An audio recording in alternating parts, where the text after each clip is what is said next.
In this module of Professor Moylan's Marketing Essentials, we'll cover pricing basics and trends. Of course, pricing is one of the 4 Ps: product, price, place, and promotion. It's hugely important to marketing managers because it impacts the top line, revenues, and ultimately the bottom line, profit. And let's go ahead and start with those very, very basic terms. Revenue, the top line, the price charged to customers multiplied by the number of units sold, sometimes used as sales. So sales, revenue, those two terms are synonymous.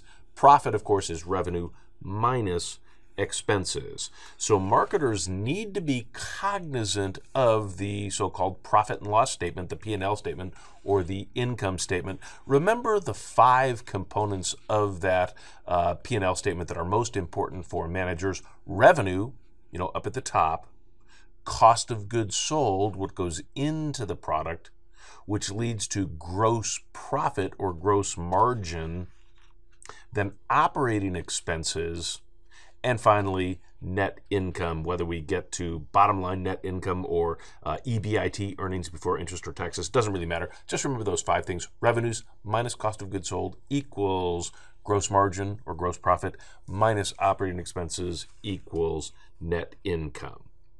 We're getting into a couple of our fundamental forces impacting price. So let's talk about those 3 things. There are 3 fundamental forces impacting price, and one of those is costs. That's very, very important because obviously you're not going to price it for less than your cost. You're going to have to figure out, how much profit you want and what your other expenses are.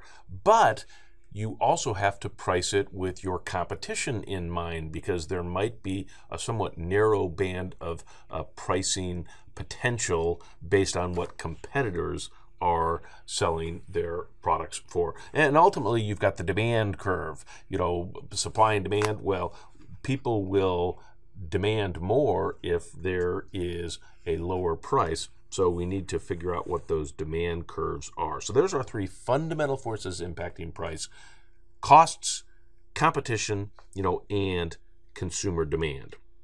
Let's talk about a couple of major trends that are influencing price now. With regard to competition, there's a flood of new products, so that is having a downward pressure on price because there's more and more competition. Also, there's increased competition from so-called bargain brands and generic brands. So both of those things are exerting a downward pressure on price. And let me talk about one specific bargain brand because I think it's quite illustrative of just how much competition is coming from the lower end. Costco typically will only have one product in each major category, and a lot of times that's a Costco brand product under their Kirkland private label brand, and a lot of times that's a pretty good quality product. Well, recently they introduced a golf ball, the Costco Kirkland Signature golf ball. Now, historically, this would be the kind of product that would not be very successful as a bargain entry because people would want the best possible golf ball that they could have, and they wouldn't want to cut corners on a really cheapo golf ball. But what a lot of golfers have found out is this Kirkland golf ball is every bit as good as the much more expensive branded golf ball. So it's been a lot of success with this product. There's been so much demand that they literally can't keep it on shelves, and it is significantly cheaper than the branded products. The Kirkland Signature ball sells for, let's call it $30 for 2 dozen. Later on in pricing, we'll see why rather than call it $30, they price it at $29.99. Like people don't know that that's $30, but that is a psychological pricing tactic. It's under $30. They'll use those prices that end in 9 a lot, but it's, call it $30 for 2 dozen balls, or $1.25 each.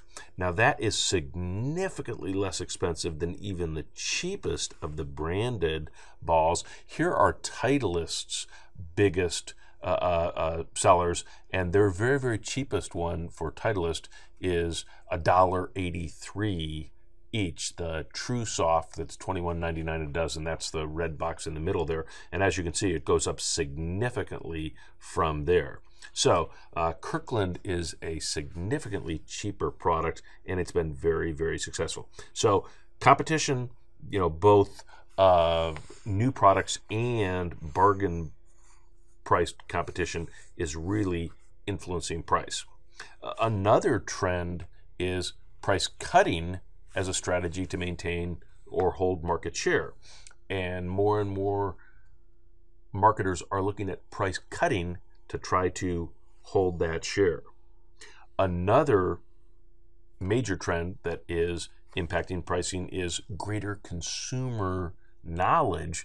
The internet is being used for comparison shopping, and smarter, savvier consumers, are not buying items for more than they have to pay. So all of those are having a somewhat downward pressure on price.